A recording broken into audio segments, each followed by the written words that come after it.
낙원의 조성에 대한 내용을 이제 좀 살펴보고자 합니다. 낙원, 에덴 동산입니다.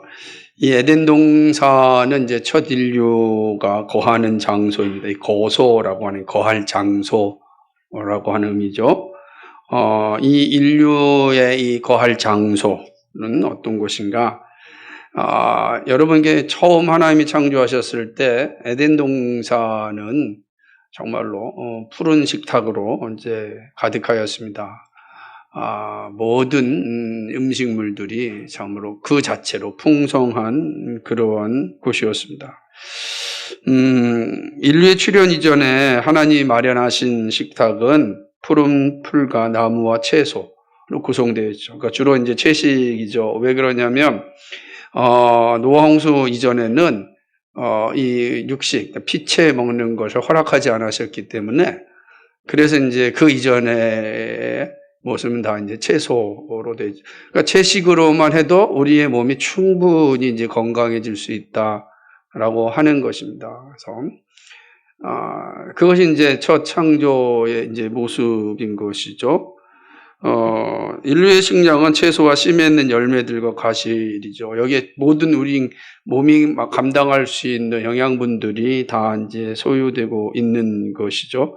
물론 헤르만 바빙크 같은 사람은 타락 전에 이미 육식이 허락되었다라고 합니다. 이게 세계의 3대 신학자 중 한 사람이라 그러거든요. 보통 칼빈주의 신학자 중 한 사람 할 때는 아브람 카이퍼, 헤르만 바빙크, 비비 워필드 이런 분들이에요. 우린 뭐 이름 자주 들어보잖아요. 들어야 돼. 근데 그분 가운데 한 분인 아니다. 타락 전에도 에덴에는 이렇게 육식이 있었다. 이렇게 이제 얘기를 합니다. 그러나 이렇게 되면 이제 뭐가 되냐면은 창세기 1장 29절 한번 볼까요? 창세기 1장 29절을 보게 되면은 하나님이 이르시되 내가 온 지면에 씨 맺는 모든 채소와 씨 가진 열매 맺는 모든 나무를 너희에게 주노니 너희의 먹을거리가 되리라. 이렇게 말씀했잖아요. 그러니까 모든 이 씨 맺는 채소와 씨 가진 열매를 모든 나무를 우리 주셨단 말이에요. 그러니까 이제 1장 29절을 보게 되면 육식에 대한 내용이 없으니 여기 보게 되면 그렇다고 한다면 타락 전에 육식이 있었다는 건 창세기 1장 29절과 충돌하는 게 아닌가 이 생각을 하는 것입니다. 그럼 육식이 언제 생겼는가? 육식 홍수 후에 기상과 지각의 변동으로 주어진 거예요. 왜냐하면 이 지각 변동 또 기후의 변화가 일어나면서 인구가 이제 증가하는 것에 따라 식량의 배급이 따르지 못한 것입니다. 그러다 보니까 하나님께서 비상조치로 이제 육식을 이제 허락하시죠. 그거 없이는 인구가 증가하는데 살 수가 없기 때문에 그렇습니다. 또한 여기 또 하나 의미가 있는데 그것은 바로 인류의 수명 단축을 위한 섭리적 조치이기도 하죠. 왜냐하면 우리가 살펴보았듯이 인류의 생명이 120년이라 이제 우리 보통 이제 노아 홍수 때 주신 말씀을 보면서 그때 당시는 이미 500년 우리 잘 알듯이 900년 이렇게 살았단 말이에요. 900년. 그러니까 한 사람이 1000년을 사는 거예요. 그러니까 1000년. 그러니까 우리나라 보게 되면은 신라 시대가 1000년이었잖아요. 그죠? 신라 청년, 그다음에 고려 500년, 그다음에 조선 500년이잖아요. 그러니까 1000년을 산 다음에 고려부터 조선 끝까지 사는 거니 참 어마어마하게 사는 거죠. 한 사람이 근데 점점점 인류의 수명 120으로 말씀하시고 계속해서 이제 수명이 단축되어지는 그런 이제 모습을 이제 보게 될 때 여기에도 이제 이 섭리적 조치가 있지 않나 이렇게 보는 것이죠. 그래서 이제 우리가 채식주의라고 할 때는 그 자체가 당연히 옳다라기는 보담도 이미 타락 전에는 채식으로 충분히 살았지만 지금 우리 시대는 그렇게 감당할 수가 없다라고 하는 거예요. 지금은 그만큼의 채식이 존재하진 않죠. 그리고 이미 타락한 이후에 에덴 동산에 있었던 자연적 또 채식은 또 거의 어렵잖아요. 그러니까 지금 GMO라든지 유전자 변이라든지 다양하고 있으니까 이런 측면을 보게 되면 첫 아담 에덴 동산에서 주어졌던 것과는 지금 시대는 많이 다르다. 그래서 지금은 이제 타락한 이후에 우리에게 허락해 주신 육식도 이제 함께 먹는 것입니다. 세 번째는 이제 첫 인류의 장소였던 세 번째 보게 되면 이 낙원을 지키고 가꿀 장소입니다. 우리가 창세기 2장 15절 봤던 것처럼 하나님께서 낙원을 지키라고 명하셨습니다. 가르쳐 지키게 하라. 가르쳐 지키게 하는 게 아니라 뭐죠? 경작하며 지키게 하시고 그랬습니다. 경작하고 지키는 거. 경작하다라고 하는 것은 이제 컬티베이션인데, 일단 문화를 이제 만들어가는 과정이죠. 지키게 하는 것은 그 에덴 동산을 잘 보존하는 겁니다. 그러니까 여기에는 이제 문화 발전과 문화의 보존이 이제 잘 세워져 있는 것이죠. 이렇게 말씀하시는 건 이제 악의 세력이 가까이 와 있음을 이제 암시하는 겁니다. 아담은 낙원에서 무의도식하는 자가 아니라 낙원을 잘 지키며 악의 세력이 들어오지 못하게 해야 됩니다. 그래서 영구히 자기 처소로 보존해야 됩니다. 그런데 문제는 아담이 낙원을 잘 지키지 못하였습니다. 그래서 결국은 악이 들어왔고 그 악으로 말미암아 사실은 이 에덴 동산이 이제 엉망진창이 되는 거죠. 그렇게 됐습니다. 그래서 이제 결국은 악이 들어온 에덴 동산을 하나님께서는 그 온전히 지키시기 위하여 아담을 이제 에덴 동산 내어 쫓죠. 내어 쫓게 되는 것입니다. 하나님께서 아담에게 주셨던 그 사명, 다시 말하면 동산을 잘 개발하여서 도시로 만드는 그 사명, 이 문화명령인데, 이 문화명령은 아담에게 첫사람 타락 전에 주셨습니다. 노동도 타락 전에 주신 거예요. 그 모든 목적이 뭐냐면 동산을 개발하여서 도시로 가는 거죠. 여기는 죄의 개입이 없는 겁니다. 그러나 이제 죄가 들어오면서 이제는 또 다른 싸움이 있는 거예요. 한축으로는 일반 은총의 영역에서, 일반 은혜의 영역에서 우리는 이제 문화를 만들어 가야 되지만, 반면에 하나님의 거룩한 문화와 대적하는 사단의 문화, 세속적 문화가 동시에 이제 생겨나게 되는 거죠. 그래서 우리는 이 싸움 속에서 존재하며 살아간다라고 하는 것이죠. 그렇게 생각한다면 아담은 태어나면서부터 문화생활을 즐긴 사람이죠. 그죠? 그러니까, 여러분 생각해보세요. 사람이요, 문화생활을 영위하지 못하면, 매우 피폐해집니다. 근데 우리가 여기서 문화생활 그러면 마치 고급스러운 오페라도 가고, 이런 만 생각하는데 그런 게 아니라, 우리의 삶 자체가 문화생활. 왜냐면 작은 그 화단을 가꾸는 것도 문화생활이란 말이에요. 화단을 가꾸는 것도 문화생활이 되는 겁니다. 뿐만 아니라 각자가 좋은 책을 읽는다든지 시를 쓴다든지 이런 것도 문화생활이에요. 또 뭐가 있습니까? 운동하는 것도 마찬가지죠. 다 이게 문화생활의 하나의 이제 흐름이다. 그래서 문화생활은 정말 중요한 거예요. 왜냐하면 그게 하나님께서 첫 인류에게 주신 소명이기 때문에 그런 거예요. 그래서 아담이 그렇게 처음부터 문화생활을 즐겼다는 사실을 우리가 기억해야 됩니다. 그래서 아무것도 안 하고 그냥 홀로 골방에 들어가 있는 건 그거는 합당한 게 아니에요. 저는 오로지 기도만 하겠습니다. 이거는 이제 하나님이 말씀하신 원리에 합당하지 않다라고 하는 겁니다. 예. 이제 낙원은 이제 두 번째는요, 하나님의 경배의 자리입니다. 첫 번째는 이제 아까 첫 인류의 거할 장소였다면, 두 번째로는 이 낙원 에덴 동산은 하나님을 경배하는 자리다라고 하는 겁니다. 그 하나님을 경배하는 자리의 의미에서 낙원은 어떤 거죠? 성전입니다. 에덴 동산은 성전입니다. 이거 정말 중요한 겁니다. 그러니까 하나님께서 에덴 동산 자체를 뭐로 만드셨어요? 성전으로 만드셨어요. 성전의 핵심이 뭡니까? 하나님을 예배하는 것입니다. 그죠? 아담이 하나님을 만나는 곳이 바로 낙원인데, 낙원은 하나님을 섬기는 곳이므로 성전의 기능과 구조를 갖습니다. 아담은 낙원에서 하나님의 제사장으로 세워졌습니다. 그러니까 아담이 하는 일은 그 자신이 거하는 장소에서 하나님을 예배하는 거죠. 우주도 인류의 하나님 섬김의 자리로 또 그 목적으로 창조되었으므로 성전의 구조를 갖습니다. 온 우주가 다 뭡니까? 하나님을 섬기는 장소입니다. 그렇다라고 하는 거죠. 그러니까 우리는 에덴 동산 자체가 성전입니다. 그래서 성경을 잘 보면 성전을 세워가는 거죠. 성막, 성전, 예수님이 성전, 그죠? 우리 안에 너 안에 거는 성년 저 안에는 전인지 알지 못하느냐? 그래서 새하늘과 새 땅이 뭡니까? 성전의 완성입니다. 그래서 새하늘과 새 땅에서 성전이 완성되는 거예요. 그러니까 창세기부터 요한계시록까지를 잘 이렇게 흘러가는 하나의 키워드 중에 하나가 뭐냐면 성전입니다.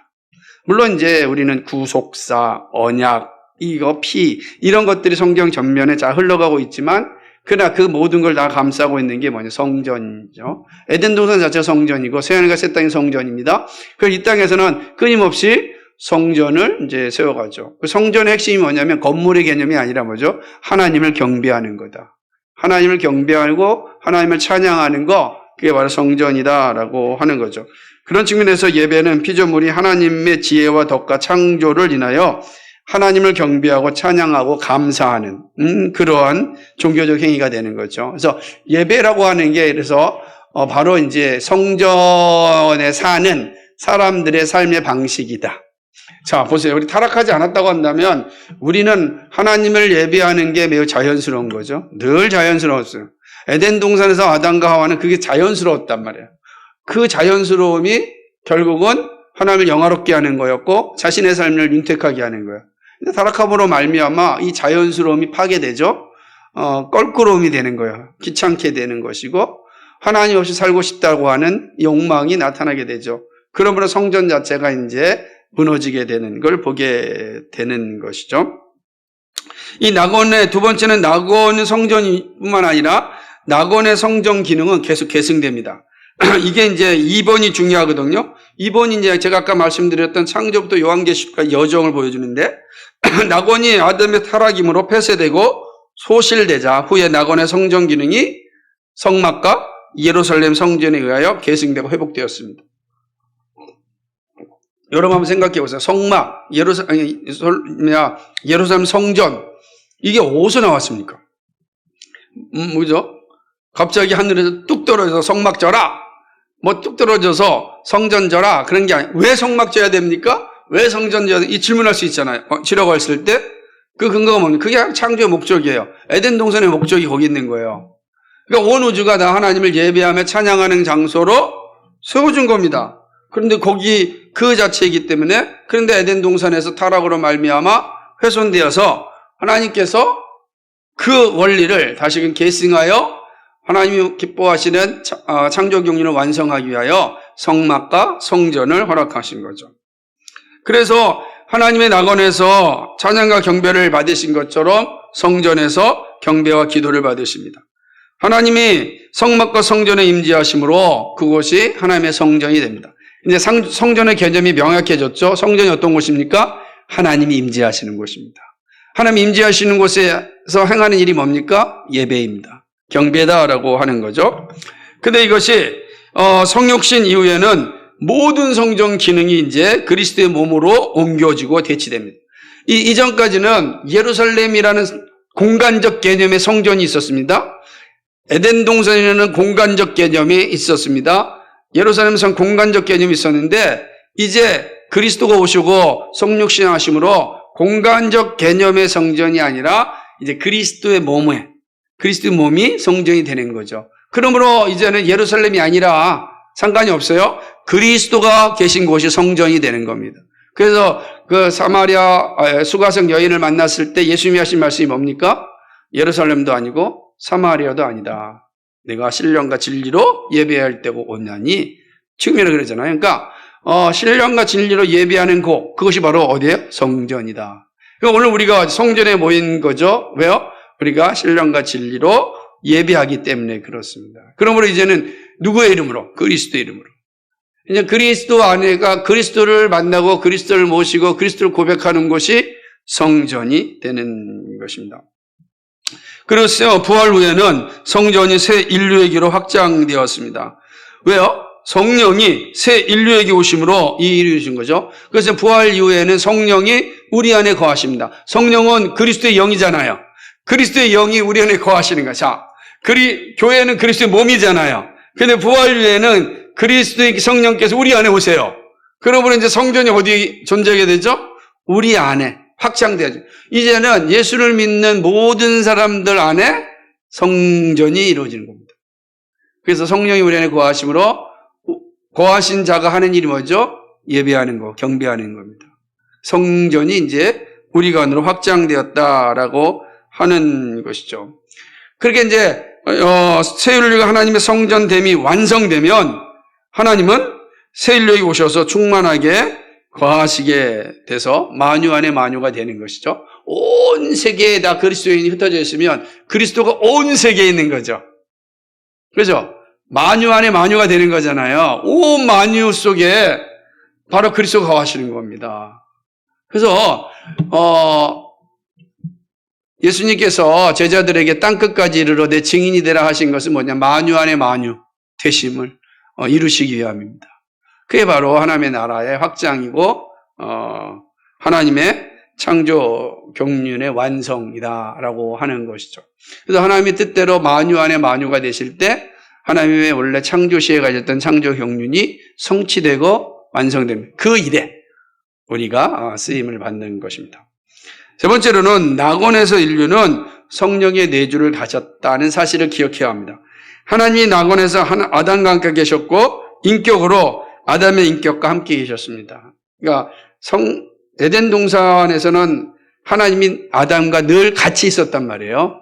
떨어져 있는 게 아니고 같이 있었죠. 늘 돌아다니면서 이야기하시고 나누시고 그렇습니다. 그 말은 뭐예요? 성령께서 함께 가셨다. 삼위일체 하나님과 성령이 이미 첫사람 아담에게 다 내주하신 거죠. 그런데 첫사람 아담이 타락함으로 말미암아 성령이 철수된 것이죠. 그게 창세기 6장 3절입니다. 같이 한번 볼까요? 창세기 6장 3절에 뭐라 그러는지. 자, 읽겠습니다. 3절, 6장 3절 시작.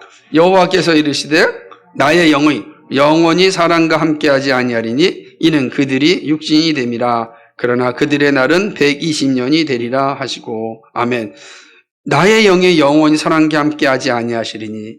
무슨 말입니까? 이제 인간이 타락함으로 말미암아 성령께서 인간에게서부터 철수하셨음을 의미하는 것입니다.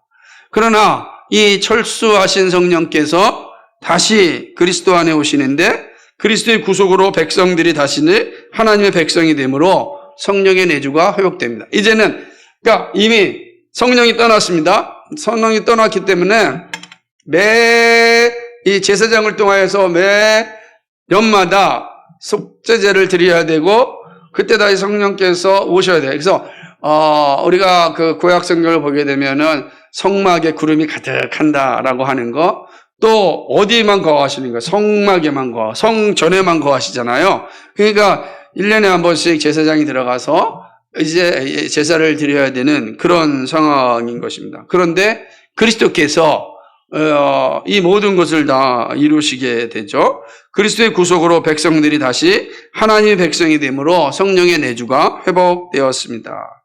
이게 다 중요한 겁니다. 이 일이 완성되면 하나님 새 인류에 오셔서 창조 경륜을 완성하시는 겁니다. 그래서 이 관계를 잘 아셔야 됩니다. 그래서 우리가 그리스도 오실 때까지는 성령이 오시라고 기도하는 거예요. 그러나 그리스도가 오심으로 성령과 함께 사는 겁니다. 그리스도가 부활하여 승천하실 때 보혜사 성령을 보내주십니다. 이제 우리는 어떻게 삽니까? 성령 충만한 삶을 살게 해달라고, 성령의 인도함과 지배받는 삶을 살게 해달라고 기도하는 겁니다. 우리의 삶의 모습이 달라진 거죠. 그래서 이제 모든 사람들이 성령의 충만한 지배 안에 들어가는 것이 창조 경륜이 완성되는 것이다 라는 것입니다. 이것이 성전이 바로 낙원이 성전, 에덴 동산이 성전이다라는 거죠. 두 가지 봤습니다. 자, 에덴 동산은 첫 인류의 거할 장소다. 에덴 동산은 성전이다라고 하는 겁니다. 이제 세 번째는 뭐냐면 하나님 나라의 시작입니다. 에덴 동산은 바로 하나님 나라의 시작이죠. 첫 번째 보기에는 하나님은 낙원에서 자기 백성을 가지십니다. 아담과 하와는 창조주를 하나님으로 모심으로 하나님을 섬기는 생활을 쉬지 않았습니다. 하나님 섬김이 아담의 본업이었어요. 그러니까 아담이 하는 일이 뭐예요? 하나님 섬기는 겁니다. 그죠? 그래서 아담이 하는 모든 일은 뭐냐? 하나님을 찬양하고 경배하는 일이에요. 그죠? 그러니까 아담의 가장 기쁜 일은 하나님을 찬양 경배하는. 그럼 우리가 새하늘과 새 땅이 됐을 때 우리의 본업이 뭡니까? 하나님을 찬양하고 경배하는 일입니다. 왜요? 모든 만물을 주셨기 때문에. 에덴 동산 모든 걸 아담에게 주셨잖아요. 여러분 생각해 보세요. 모든 걸 주셨는데 어찌 우리가 찬양하고 경배하지 않겠습니까? 우리도 지금 매일 모든 걸 달라고 기도하고 있지 않습니까? 근데 그 모든 걸 다 주셨다고 한다면 찬양하고 경배하지 않을 수 없죠. 그래서 인간의 본업이 뭐냐? 원래 하나님 찬양하고 경배하는 일이다는 것입니다. 그러니까 하나님은 낙원에서 이제 그의 백성과 나라를 가지셨습니다. 나라라고 하는 게 뭡니까? 4번 한번 읽어볼까요? 30페이지 3의 4, 동그라미 4 같이 읽어보겠습니다. 시작.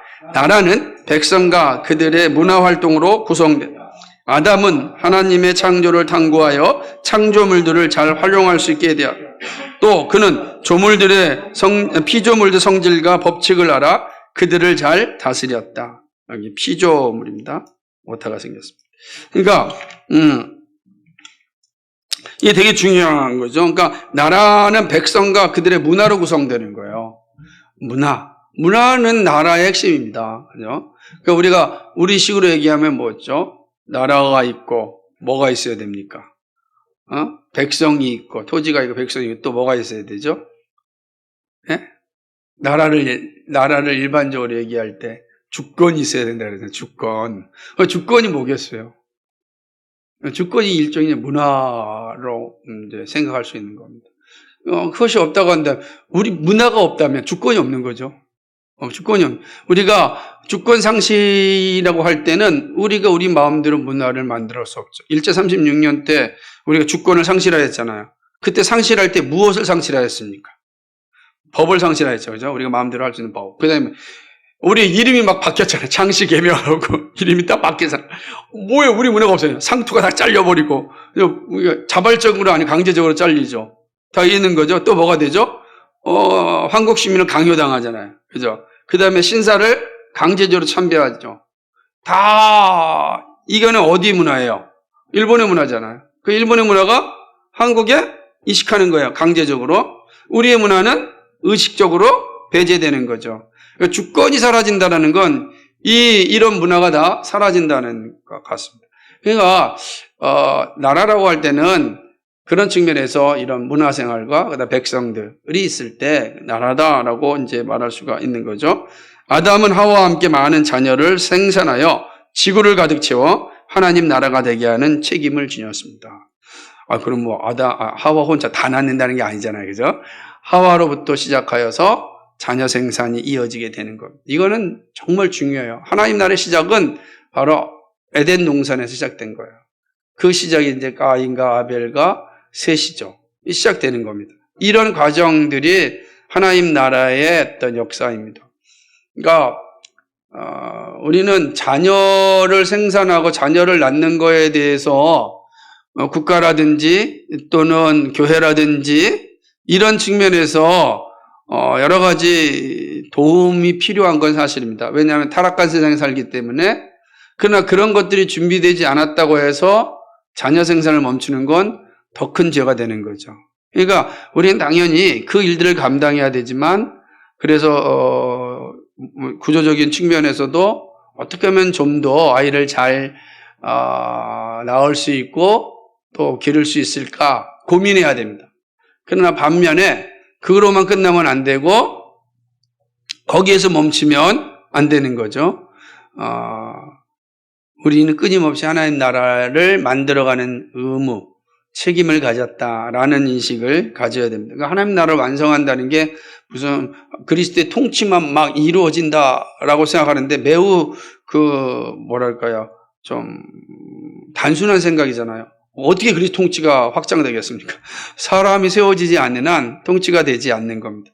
제가 얼마 전에 EBS 강의를 듣는데 미군이 왜 아프가니스탄에서 또 이 전쟁에서 졌을까라고 하는 거, 중동 전쟁에서 진 이유를 설명한 91년의 걸프전에서는 승리하였는데 그 다음 이제 아프간 전쟁에 진 이유를 그 미국의 한 교수가 설명하는데 아주 의미 있는 이 내용이었습니다. 어떤 내용이었냐면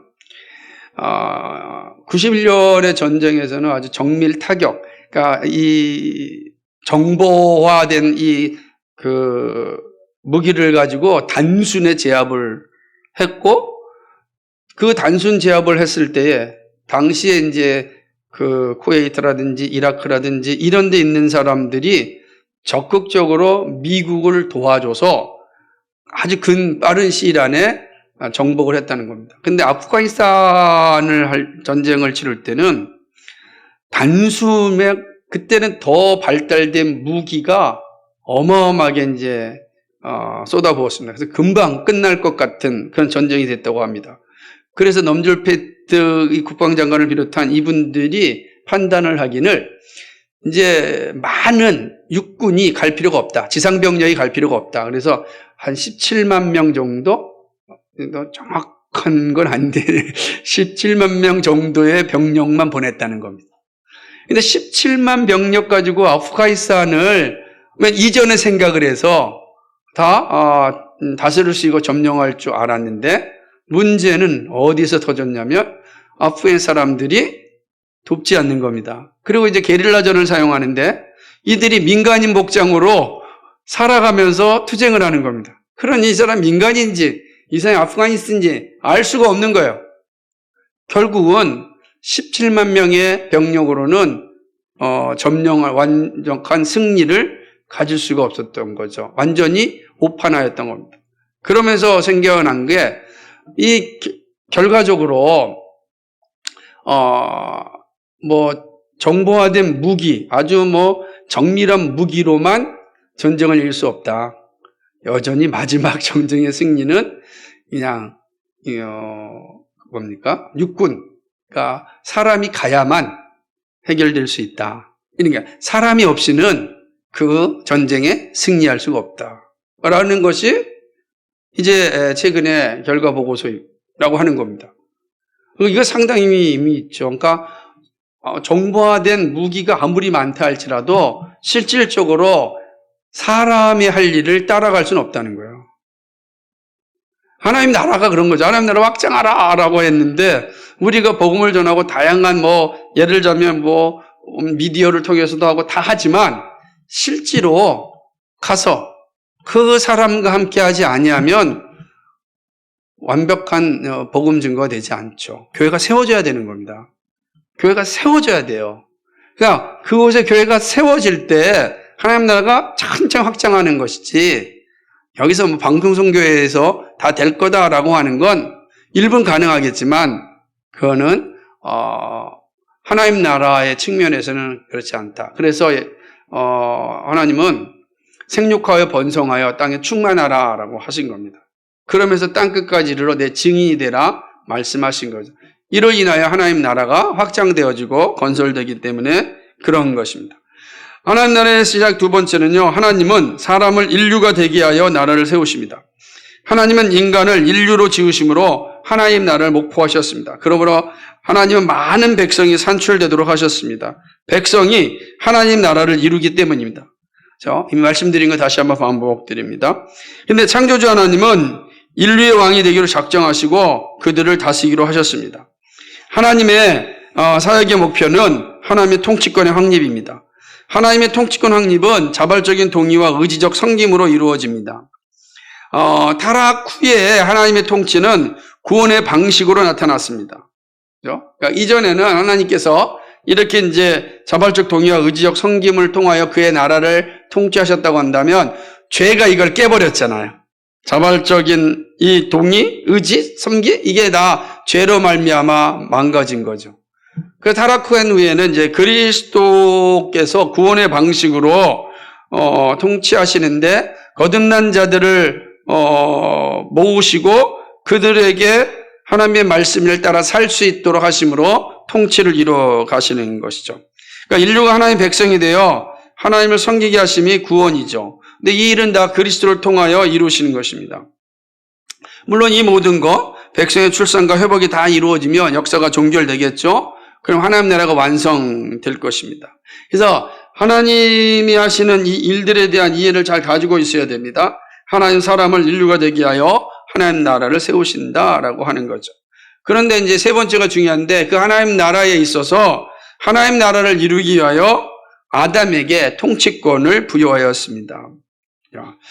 여기서 이제 아담은 하나님으로부터 대리 통치자로 임명받았다. 하나님을 대신하여 그의 동산을 다스리는 대리 통치자가 되었다라고 하는 것입니다.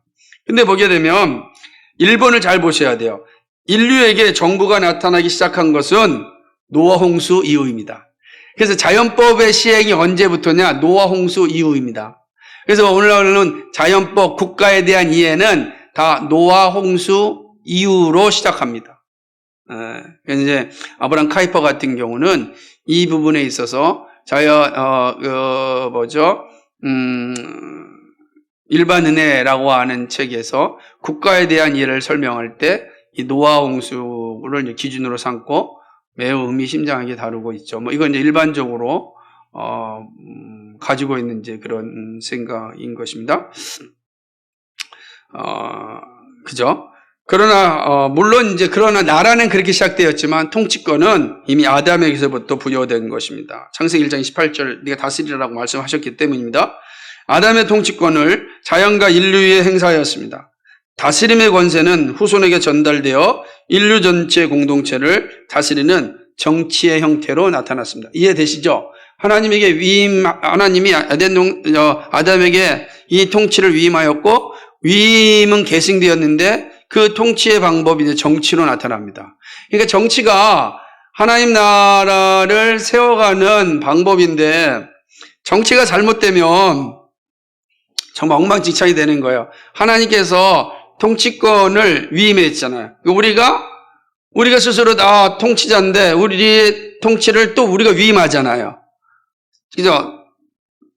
대통령에게 위임하고 국회의원을 위임하는 거잖아요. 근데 이 대통령이나 국회의원들이 오해하면 안 돼요. 우리가 통치권을 우리가 다스려야 되는 걸 우리가 위임했단 말이에요. 그러면 위임받은 사람은 위임한 사람의 뜻에 따라 정치를 해야 되는 거예요. 그걸 어긋나면 안 되는 거예요. 그래서 현대 정치의 가장 중요한 게 뭡니까? 여론이 중요한 게요. 여론 사실. 백성들의 생각이 어디에 있느냐? 이거를 무시하면 그는 통치권을 위임받은 자가 그 자신의 자리를 오판하는 거예요. 더 넓게는 뭐죠? 우리는 하나님께로 위임받았잖아요. 그러니까 우리에게 위임해 주신 하나님의 뜻에 따라서 우리가 다스리고 통치하며 살아야 되는 거예요. 거꾸로 가면은 하나님께서 우리에게 위임한 통치를 우리가 하나님의 뜻대로 행동하지 않는다면 하나님 어떻게 하시겠습니까? 어떻게 하시겠어요? 그거 다 겉빼서 가시는 거예요. 걷어 가시는 거란 말이에요. 왜? 내가 너에게 위임해 줬는데 위임한 대로 행동하지 않았으면 그는 불순종이잖아요. 뺏어가는 거야. 그게 바로 이스라엘의 모습이에요. 이스라엘 민족들이 하나님께 선택된 백성으로 삼았고 그들에게 하나님의 뜻을 맡겼는데 그들이 그렇게 행하지 않고 우상 숭배하고 불의와 불공정에 살아가니까 하나님이 그거 다 빼앗잖아요. 그래서 어디에 줘버립니까? 이방 나라에 줘버리잖아요. 그러니까 바벨론과 페르시아에게 다 줘버리는 그런 상황이 주어지는 거죠. 마찬가지입니다. 그럼 우리가 위임해줬는데 위임한 통치자들이 우리의 뜻과 다르게 불공정과 불평하게 산다면 국민들이 어떻게 됩니까? 두 가지가 된 거죠. 불복종하거나 소환하거나. 이게 이제 정치의 모습이죠. 최근에 영국의 총리가 44일 만에 사임을 했습니다. 참, 우리는 상상할 수 없는 내용인데, 그래서 저는 왜 사임했는가 했더니, 그 내용이 재미있더라고요. 자기가 정책을 발의하였는데, 그 정책을 자기 임기 내에 해결할 수 없어. 라는 사실이, 확인돼서 나는 사표를 낸다는 거예요. 내가 낸 것이 잘못됐고, 이것이 나라를 위하여 도움이 되지 못하기 때문에, 그러니까 그 정책 이룰 수 없기 때문에 그만둔다. 야, 이게 가능할까? 어쨌든 현실로 43에 나타났으니까. 근데 어떻게 보면 그분의 뭐 과정과 그분의 신앙과 이런 건 제가 잘 모르니까 판단하기는 어렵지만 그는 어쨌든 분명한 것은 위임받은 사람이 그 위임받음에 합당하게 하지 않을 때는 내려오는 게 그게 바로 정치의 모습입니다. 그게 오늘 본문이 그런 내용이라. 에덴 동산에서 아담에게 하나님 통치권을 위임할 때 그렇게 되어졌다라고 하는 것이죠. 통치는 설득과 권위로 이루어져야 되는데 그렇지 않아요. 그죠? 인류가 타락해서 이제는 칼로 다스리는 정치가 됐다는 것입니다. 네 번째는 창조는 하나님 나라의 자리로 조성되었습니다. 창조는 백성들의 거할 장소일 뿐만 아니라 활동의 자리이고 활용의 대상입니다. 인류는 창조를 개발하여 활용함으로 문화가 이루어지게 해야 될 직임을 지녔습니다. 되게 중요한 문화가 이루어진 거죠. 나라는 백성과 백성의 문화활동으로 성립합니다. 그렇죠? 사물들의 이름을 확정한 것은 본성을 밝힘이고 사물들을 활용할 수 있게 된 것을 뜻하는 것입니다. 그러므로 아담이 사물들의 본성을 밝혀서 사물들에게 이름을 잘 정한 것은 그가 문화활동을 정말 잘하고 있었다라고 하는 거죠. 하나님의 나라는 아담이 사는 이 땅 위에서 이루어지는 것이죠. 아담은 문화의 창달을 위해 열심히 창조를 탐구하여 생활에 활용하였습니다. 이게 되게 중요한 거예요. 잘 참고하여서 활용하는데 그 중에 가장 처음에 한 게 뭐였겠는가? 먹거리입니다. 먹거리를 잘 식별하여 자기와 자식들의 생존을 보장하였습니다. 먹는 문제 해결은 문화로 발전하였습니다. 그러니까 하나님께서 모든 음식물도 줬지만 거기에 대해서 먹을 것과 먹지 말아야 될 것이 있을 거 아니겠어? 그 잘 구분해야 되지 않겠어요? 쓴 것이 어떤 것인지, 단 것이 어떤 것인지, 영양분이 어떤 것인지. 그렇게 보면은 최초의 문화활동은 이 먹거리 활동이었다라고 볼 수 있습니다. 그러니까 이 음식 만드는 분들이 정말 이 문화활동의 최전선에 있는 거죠. 거기서부터 생명이 유지되기 때문에 그런 겁니다. 그러니 가정에서 가장 큰 문화활동하는 분이 누구 계세요? 아내들이란 말이에요. 음식을 별로 안 좋아하는 사람은 어쩔 수 없지만 그러나 음식 만드는 것 자체가 문화활동의 아주 최전선이죠. 잘 만드는 것이 얼마나 행복하겠는가. 오늘 그래서 우리 김호진이 있어야 되는데 또 놀러 갔으니 정말 중요합니다. 이 음식을 만드는 분들이 얼마나 멋진 문화 창조 활동을 하고 있는지 모릅니다. 그러니까 여러분이 음식 만드신 분들은 내가 지금 하나님의 나라의 창조 활동의 최전선에 있음을 기억하고 정말 최선을 다해서 만들어야 합니다. 어떻게 하면은 모두가 건강하고 행복하고 맛있게 먹을 수 있을까? 고민하는 게 참 중요하다라고 하는 것입니다. 식생활이 인류 생활에 중요합니다. 먹음으로 사람의 삶이 영이 되고 보존됨으로 식생활이 인간 활동의 중심 자리를 차지하게 됩니다. 지금도 마찬가지예요. 먹는 게 우리의 몸을 정말로 많은 부분에서 좌우하지 않습니까? 뭘 먹느냐에 따라 달라. 참 신기하지 않습니까? 우리의 몸이 다 그런 것 같아요. 그죠? 우리의 몸에 맞는 음식들이 다 있고 그걸 잘 개발해낼 때 사람들이 보고 몸이 이런 사람 먹으면 안 됩니다. 이게 누가 알려주겠습니까? 그죠? 이게 다 음식 만드는 사람들, 또 물론 의사들도 있지만 이런 것들은 정말 문화를 만들어가는 그래서 하나님 나라를 창조하는 일에 중요하다는 거죠. 다섯 번째는 하나님의 나라를 위하여 창조주는 언약을 체결하셨습니다. 언약은 아담과 그의 후손으로 하나님의 백성 되게 하는 그런 약정이 되는 것입니다. 이제 큰 사본은 이제 하나님 나라를 창조 언약하는데 마지막 사본은 이제 카를 바르트의 낙원 견해 비판을 잠깐 넣었는데 이건 몰라도 되고 또 뭐 지나가도 되겠지만 잠시 말씀드린 것은 신정통주의라고 하는 20세기에 나타난 이 신학에서는 낙원을 신화의 장소, 전설의 고향처럼 생각합니다. 사가라고 하는 건 전설이고, 그러니까 우리가 에덴 동산 이건 전설이다, 전설. 전설이지 실제 존재하는 것이 아니다. 이렇게 이야기하게 되는 것입니다. 근데 문제는 뭐가 되냐면 만약에 그렇게 되니까 에덴 동산을 이 지구상에 찾을 수 없다. 어디 특정해서 여기가 에덴 동산이다 말하는 것은 합당하지 않다. 지금도 에덴 동산 찾느라고 많이 하잖아요. 근데 하나님께서 에덴 동산이 그러니까 전설이나 오는 신화로 만든 게 아니라 이미